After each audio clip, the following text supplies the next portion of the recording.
Hey friends, welcome to Ivy's Fortress. I'm Ashante, your reading friend, and we are reading The Oldest Student, How Mary Walker Learned to Read by Rita Lorraine Hubbard, illustrated by Oge Mora.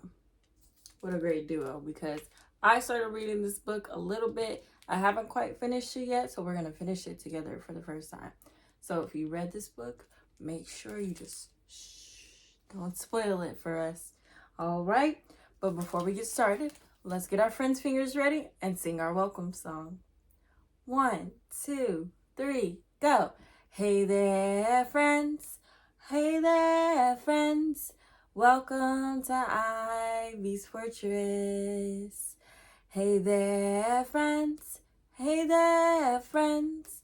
Welcome to Ivy's Fortress. I'm glad that you are here with us. I'm happy that you're near. Come along for our adventure. It'll bring you lots of cheer. Hey there, friends. Hey there, friends. Welcome to Ivy's Fortress. Hey there, friends. Hey there, friends. Welcome to Ivy's Fortress. Yay. All right, so let's get reading, friends. On the inside cover, it says, in 1848, Mary Walker was born into slavery. At the age of 15, she was freed. At 20, she was married and had her first child. At 68, she was still working and raising money for her church. At 114, she was the last remaining member of her family. And at 116, Mary Walker learned to read. Caldecott Honor-winning illustrator Oge Mora partners with rising star author Rita Lorraine Hubbard to tell the remarkable true story of the nation's oldest student who, with perseverance and dedication, proved that you're never too old to learn. Amen, sister, for that one. The Oldest Student, How Mary Walker Learned to Read, written by Rita Lorraine Hubbard, illustrated by Oge Mora. And this is an Ann Schwartz book, published by Ann Schwartz Books. Now, this is a hefty, dense read for a picture book, so I'm going to read the page, and then I'll show you the page, unlike what I just did. Whenever young Mary Walker was tired, she would shield her eyes from the sun and watch the swallow-tailed kites dip and soar above the trees. That must be what it's like to be free, she thought.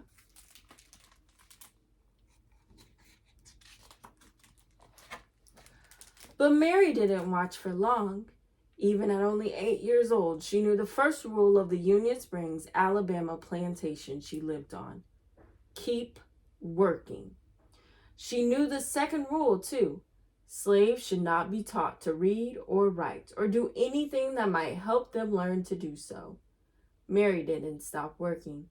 She didn't learn to read either.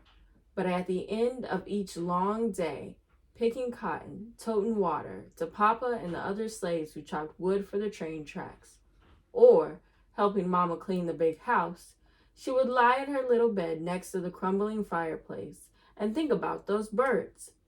When I'm free, I'll go where I want and rest when I want, and I'll learn to read too.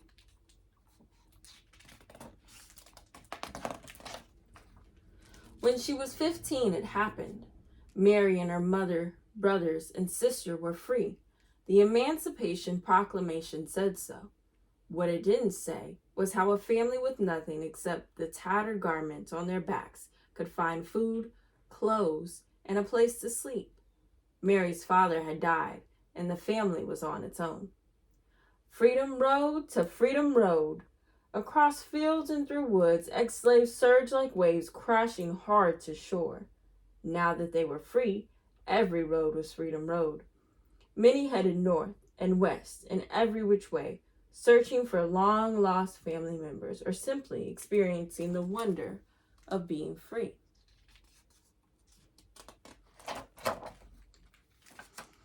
Others, like Mary, chose to stay in the South. An organization called the Freedmen's Bureau helped those who stayed to find shelter on abandoned Confederate land.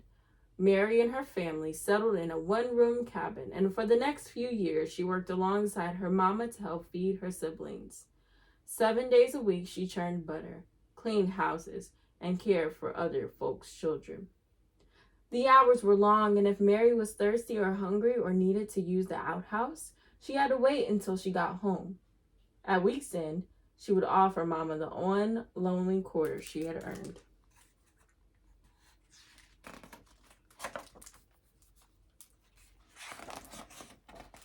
One day, Mary met a group of evangelists on the roadside. A woman with soft wrinkles in her kindly face placed a big, beautiful Bible in Mary's hand and told her, "Your civil rights are in these pages." Mary didn't know what civil rights were. She only knew that top to bottom, front to back, the book was filled with words. "I'm going to learn to read those words," she vowed. But not today. Today, there was work to be done. She's holding the Holy Bible. And tomorrow, too. When Mary got married, she and her husband worked as sharecroppers, renting someone else's house, using someone else's tools, and planting someone else's seeds to farm land they would never own. After they harvested the crops, almost all the money they earned went to pay for housing, tool, and seed costs. Mary was 20 years old when her first son was born. She opened her Bible and marveled at the squiggles inside. There had been no time to learn to read. A friend wrote Mary's son's birth date in the Bible, August 26, 1869. Then Mary dipped a pen into an inkwell and made her mark beside it. Not a letter, not a name, just a mark. It was the best she could do.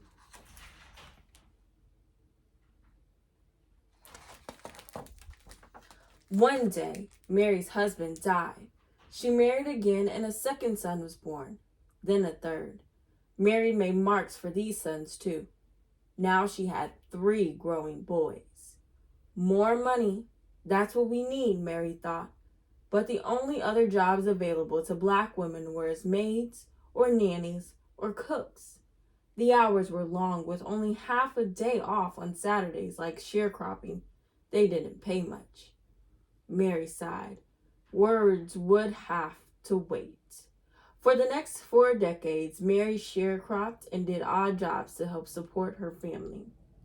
In 1917, Mary's family moved to the little city of Chattanooga, Tennessee. It was the year of Chattanooga's Great Flood. The story was all in the newspapers, but Mary could only study the pictures to understand what had happened.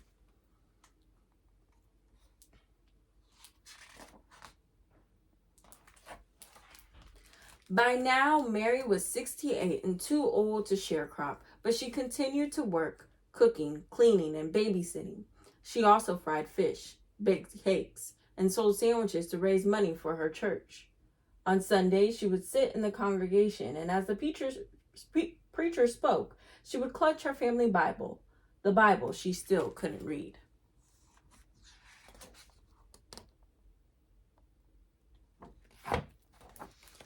When Mary was well past 90, she and her husband sat in their creaky rockers while one another of their sons read to them. After the 2 younger boys died, the eldest read. Then Mary's husband died. Several years later, her eldest son died too. He was 94. Mary had outlived her entire family. She was 114 years old and alone. "Can't read," she said. "Can't write. I don't know anything." Mary stood at the window of her retirement home and gazed down at the world below. Words were everywhere, on billboards, on buildings, on store windows, and trucks. She sighed. All this time, she thought, and they still look like squiggles.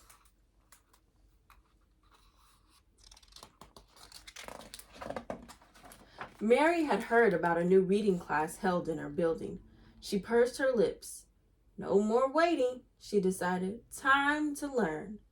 Out of her apartment, into an elevator, and down to the lobby she went. When the elevator door sprang open, Mary saw people sitting under a sign with a picture of an open book.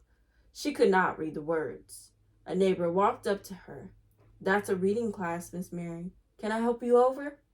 Mary shook her head, then she gripped her cane, lifted her chin, and walked straight toward that sign.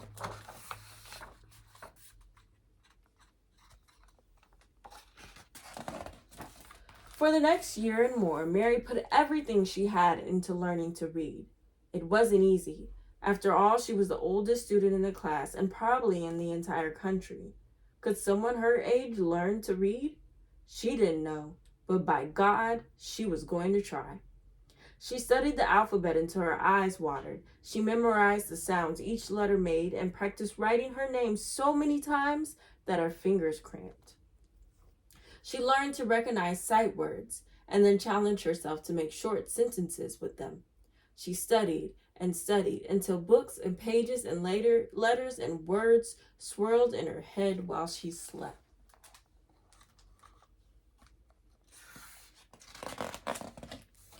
One fine day, Mary's hard work paid off. She could read. Word of her accomplishment traveled, and people everywhere celebrated with her. Chattanooga's mayor, newspaper journalists across the country, and a man from the U.S. Department of Education who said, "Mrs. Mary Walker, I pronounce you the nation's oldest student," all shared her joy.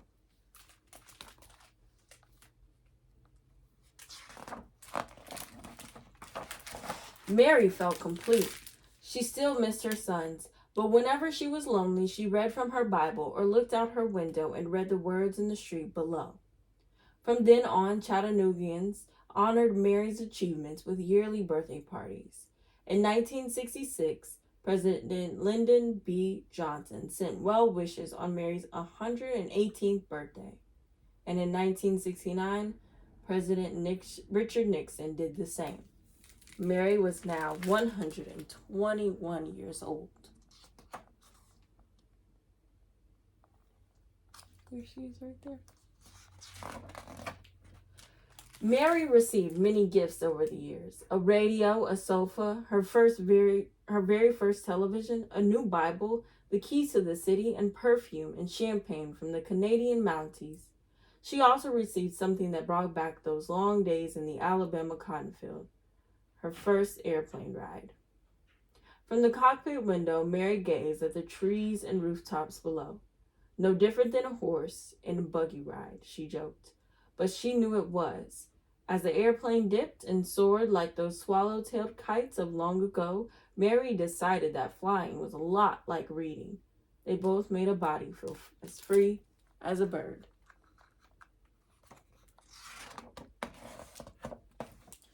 Each year, before her birthday celebration came to an end, someone would whisper, "Let's listen to Miss Mary." The shuffling and movement would fade away until not a sound was heard. Then Mary would stand on her old legs, clear her old throat, and read from her Bible or her school book in a voice that was clear and strong.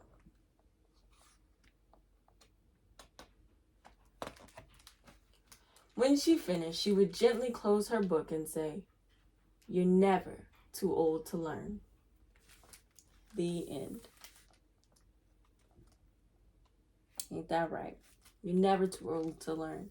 And it's never a point in life where you can't learn from what's happening in front of you. We're going to read the author's note. Mary Walker was born a slave on May 6, 1848. From a young age, she picked cotton, toted water, cleaned houses, and worked as a blacksmith.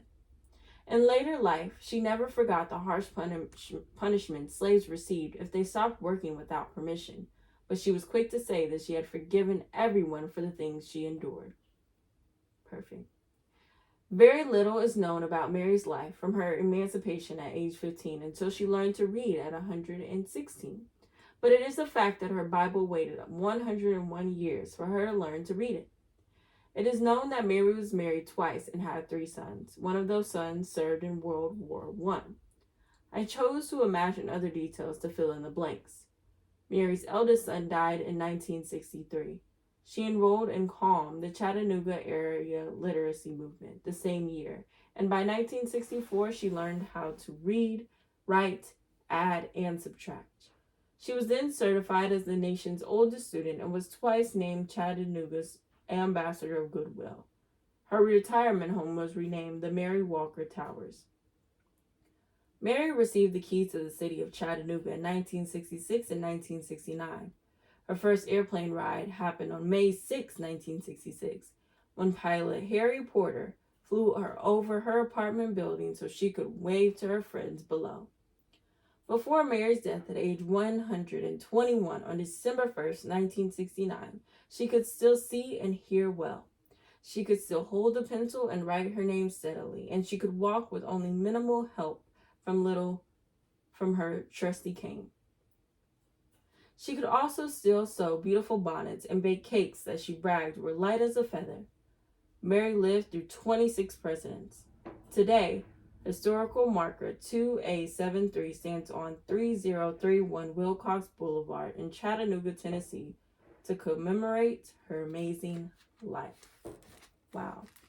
It's so beautiful. And that was our author's note. Let's read a little bit about our author and illustrator. Rita Lorraine Hubbard is the author of The Hammering for Freedom, the William Lewis story, which won the Lee and Low Books New Voices Award and was a Junior Library Guild selection. She also wrote a number of nonfiction books for adults, and she runs the children's book review site, Picture Book Depot. Mrs. Hubbard lives in Chattanooga, Tennessee.